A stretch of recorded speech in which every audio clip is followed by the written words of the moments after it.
Hey everyone, welcome back to Tech Savvy. In today's video, I'm going to show you how to easily change your name on Messenger. Whether you are looking to update your name for privacy reasons or just for fun, this quick tutorial is for you. So let's dive right in. First, open up the Messenger app on your phone. And once you're here, tap on the three lines at the top left corner of the screen.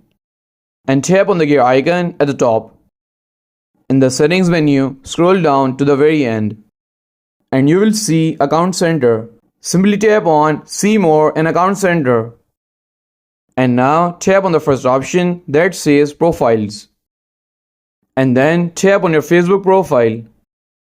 And you will see multiple options right here. Simply tap on Name. And now you are able to edit your first, middle and your last name. Type in the name you wanted to use. And once you have updated your name, you have to simply tap on Review Change. And tap on Review Changes. Your new name will now appear on Messenger. And there you have it. Changing your name on Messenger is super easy. If you found this video helpful, please give it a thumbs up and don't forget to subscribe to Tech Savvy for more helpful content. And I will see you in the next video. Thanks for watching.